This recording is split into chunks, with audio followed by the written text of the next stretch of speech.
Hello, my name is Mathieu Duras. I'm the CEO and founder of Tactical Adventures, as well as the creative director on Solasta, Crown of the Magister. And hello, my name is Pierre Vargag. I'm the marketing director of the studio and of the game Solasta, Crown of the Magister. So you guys talk about how COVID and stay-at-home orders have affected the game's development cycle, if they have at all. So far, the development has not been too heavily affected. We're a small team of 17 people, so very communicative. It's easy actually to everything. Everyone knows what they have to do on the project. So during the lockdown in Paris, everyone was working from home, except for me soldering at the office, just to make sure that the remote PCs were working okay. And since the virus is coming back, somehow people are again on remote. But so far so good. We are managing to work efficiently. We have remote source control, and we have communication tools, and we don't see a very really negative impact on development. It's just that we would like to spend more time together, but then we have to be patient and wait for the end of it. So you guys talk about some of the challenges when taking something that exists in a physical space, like a tabletop game, like D&D, Pathfinder, whatever, and then trying to replicate that in the digital space.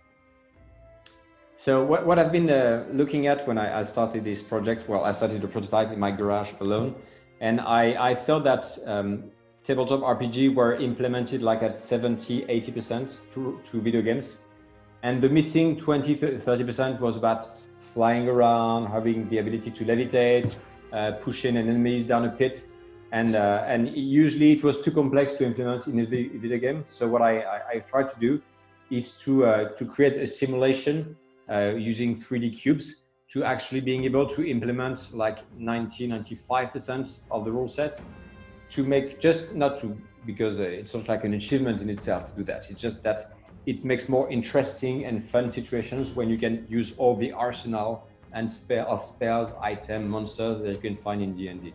So you guys have a very in-depth character creation system that have a bunch of, attributes, stats, spell list, backgrounds. Can you talk about that design aspect of it and what was fun doing that, creating the different backstories and how they, make your character talk different or act different or appear different? So again, I'm a big fan of tabletop and D&D. I've been for 30 years. It really feels like I'm old, but I am actually. I'm a veteran player of these kind of games, and I tried to make it as authentic, as faithful as possible in game. So we have a license to use the D&D 5e rule sets, meaning that we can use the system reference document, the SRD. So we don't have everything from D&D. So the rest, we created homebrew ancestries or races, and then classes and subclasses. So the game is very faithful to all the monsters, items, classes you can find in the SRD, and then we're adding on top of that our own. Again, trying to be faithful, but Solasta has a very strong focus on verticality and lighting. Light can be used as a weapon even. So we've also created subclasses and specifics which take advantage, which leverage these special features. How was the relationship with Wizard of the Coast when you started this game's development? So we started discussing for some time, and then we moved on to doing the Kickstarter, the demo, and after discussion, we now have a license from Wizard of the Coast to use the 5th edition SRD. So I cannot tell how other company would do that because it's always very secret. But what I can say is that we have an official license to do what we do. For someone who's like a D&D aficionado, a big fan of the tabletop game, are there any liberties you had to take when transporting the game into the digital space that you had to make for gameplay reasons or design aesthetic? The rationale when making the game was that the rule set is right by default. So we really pushed to the maximum stuff unless it was really not compatible with the video game. So for example, we've discussed of lighting and dark vision, etc. So we've tried to be as faithful as possible, but some rules we've slightly adapted. Also for the carrying capacity. In D&D, you have limits to what you can put in containers. Anyway, long story short, we playtested and we found that some stuff was just not accessible to players.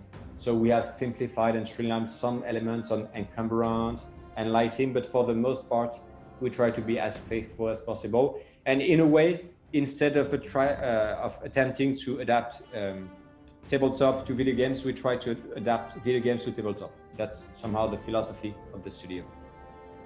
Pierre, question for you.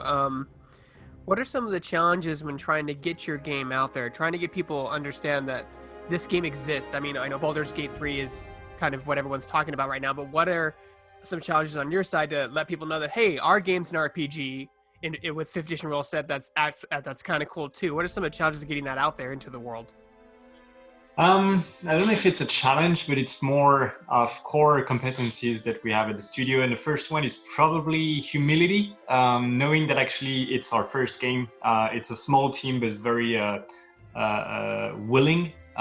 We have some veteran members in the studio. So we do our best, and we really rely on how excited the very core community got to be in the first months after announcement, and how strongly and how successful we've actually got to be thanks to the Kickstarter. So it's more of a trying to understand the different components of the community, what they wanted, where they were, how actually excited they were about having a new game, recreating the feeling of tabletop through a PC game.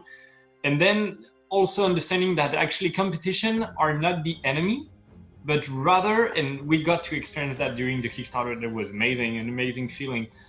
Actually, we made friends with quite a lot of actors of the competitive scene, the gaming scene, especially Larian backed us in the Kickstarter. Obsidian encouraged us and backed us during the Kickstarter, even though they are just in exile as well, I think. Yeah, they just are behemoth of RPG makers, and they were just super excited to have a new friend creating a game, a different one. So it's more about actually trying to understand how it's composed, how it's structured, and playing around with it. But we got lucky, and also the rest is down to how cool the game is looking and how also truthful we were compared to the rule set implementation. That's one thing the community is praising us for, and also how reactive we were with community feedback, making sure that actually we're implementing,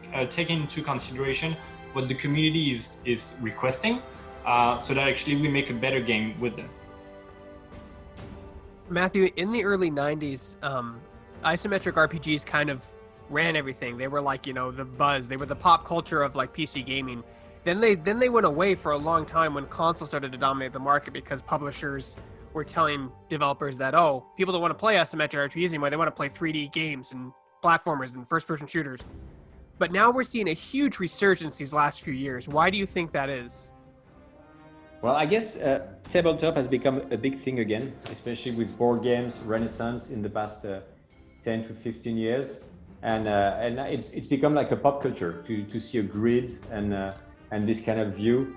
Also, I guess it's great that some games move to more immersion and to more 3D environments.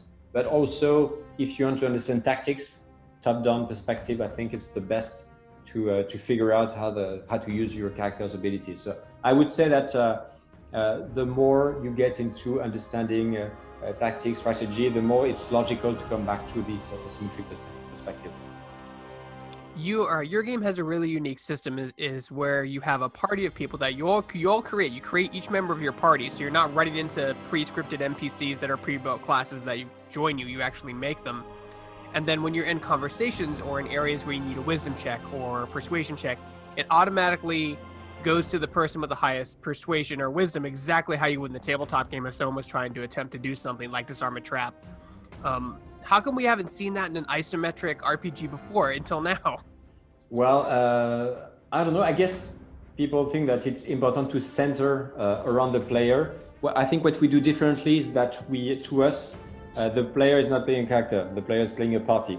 And I think what's interesting on tabletop is that you have all these different personalities expressing different views of the world and of the NPC they're interacting with. And it's fun. It's fun because they say funny things out of the ordinary or that you didn't plan. And we want to have the same behavior in the game. The party is like a living entity entering. It's very important to see them interacting together. So it's a very complex thing to do, and in a way it's a nightmare because we cannot plan what the user is going to choose in terms of characters and genders and classes. So we have to plan for most of the possibilities, and it's actually quite fun to see the game proposing dialogue lines and forms of address, which really bring to life this party of 4 characters. Player choice is something that gamers absolutely love in RPGs, especially ones that have various outcomes. What are some of the challenges when making, one outcome happen 3 or even 4 different ways? And like, I'm going to guess some kind of node-based system. If they fail a persuasion check, or they do intimidation check, or they attack, like in the design phase, like what's some of the challenges in making that happen so it all flows well and works? So the challenge is that if we have too many branches, if it goes in all directions, we just don't have enough time and money to record all the audio, because the game is fully voiced.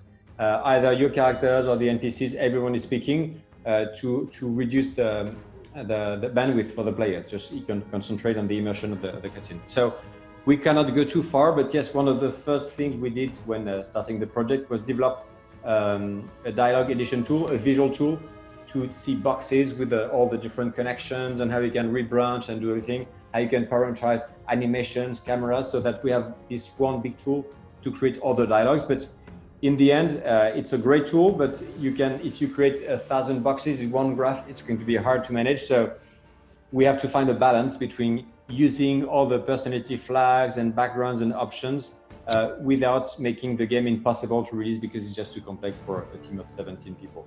But I'm very happy with the tool we built, because it allows us to create a lot of diversity and cool dialogues without being too hard to use and too lengthy to fix and tweak. So this question is for Matthew or Pierre. Kickstarter is a fabulous tool for game studios and game designers, that you're able to get money from fans or raise money or for assets for stuff that you would have to go to a publisher before and like pitch, and hopefully they'll invest, whatever much money they want to invest into your game. So what are some of the advantages and disadvantages of using Kickstarter for a game in 2020? Advantage, it was more about how we were built, but actually we already had a game plan, right? We had a game content plan. So we knew we could do the game.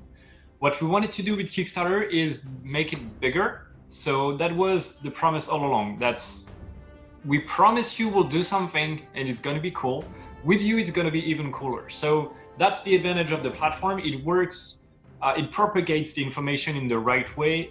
It incentivizes people to join and give us the possibility to reward them appropriately.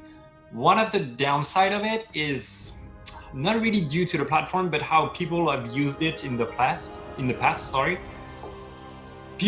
Some projects were tremendously ambitious, and some of them, on rare occasion, actually run away with the money. So there's this distrust, this misconception that actually a lot of video games, especially in the recent years, are bound to fail or are not, promising the right level of achievement or ambition, or just will be shovel games or so on and so forth.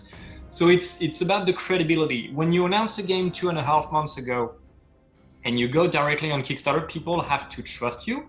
So what we did to convince them to join us was actually to create a 1-hour-long demo, who was a good vertical slice, pun intended, but vertical slice of our game, so that actually people could follow us and believe in what we do, because actually they could experience it from the get-go.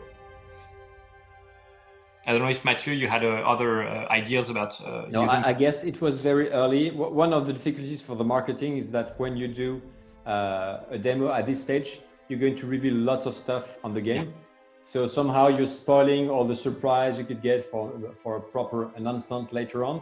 Also, competitors could look at what you're doing and possibly use your features. But well, it's part of the risk. And also, I think what was great was to build the community at this stage very early, to get lots of people to support us in the long run. So it's been more than a year and 2 months now, and it's cool that we have this community with us. and I hope they will have a blast playing the early access, which obviously they will have for free for all those who backed us already. So Matthew, when you were in the design phase of the game and the early production of the game, D&D has a lot of races, a lot of classes. Everyone has their favorites. It's a daunting task to try to do all of them. I don't think you could do all of them with such a small team you have. What are some of the, how do you decide what goes into the game at that point? Like obviously you had elves, halflings, dwarves, but there's also dragonkin, tieflings, like druid, class druids. Like there's so many classes and races. So how did you decide to keep the ones that you have in the game now? Well, we basically I guess I was biased, but we chose the four most iconic races and classes. Then we voted for the rest. So we voted to add the half elf. It was the community during the Kickstarter. It was actually an unlock. And then we voted for paladin. We voted for ranger. The sorcerer was almost unlocked. So we said, okay, since it was almost unlocked, it's going to be a free DLC after release, because we cannot commit on having it ready for release because it's a lot of work. So, and I guess if we add new ancestries or classes in the long run after the game is released, again, I'd like to ask the community what is the most important for this. Do they want to have druids or bards or barbarians or whatever? It's going to be their choice, I prefer, because it makes more sense, and they will have a feeling of what's important for the game. And it's going to be a nightmare to implement, especially amongst. Well, it depends. Actually, races are much more difficult because you have to create a new model to adapt all the armor and clothing to it. While class, it's more like features, and if you reuse some of the spells of the wizard, cleric, it can be manageable. But yes, shape shifting for the druids, yeah, it's a challenge. Your game seems so like amazing in terms of like creation and content. What are your policies on like mods when you release? And are you planning to have like a DM mode eventually, or something where players can create their own missions for other players to experience? So Pierre, do you want to take it, or I can? No, the thing, I can take it. We're all very excited about modding. The thing is, you've seen the levels you're going to explore in the game. It's very complex to create. What we've seen is that people who do modding don't go that far. So we were considering delivering modding tools, but it would have been just too complex for people to create missions. So we don't use a tile-based system, for example. We use fully 3D environments, which are hand designed and drawn. So right now we're a small team, and we want to focus on finishing the game. So it would be too much an effort for now to build and release modding tools, because it requires programming skills on Unity. So still, we're releasing on Unity so people can modify the code if you want. They can do stuff, but releasing the full pipeline of production is just too complex for the average show. So we'll see later on how far we can get, but for now the focus is on finishing the game. That's a decision that we've made actually in close relationship with modders, professional ones or close to, on competitor games, who told us, well, as long as you don't obscure too much your code, I think we'll be better off actually with our own tools in order to create content out of your game. Because if you do release, as Mathieu said, a proper dedicated tool is probably going to be too complicated to use anyway. So as long as you let us in, we should be good. So that's probably the way we're going to work. We're still deciding that. The dice rolls, like you guys are actually like, there are a lot of RPGs, quote, that claim they take place in the Pathfinder universe or whatever, tabletop universe, but they don't show dice rolls. A recent one, which I won't name, has it in their game, but it's not as nearly as implemented as your system is. Like I only see rolls in certain situations. You show rolls every time, whether it's a persuasion check, whether I'm in combat attacking.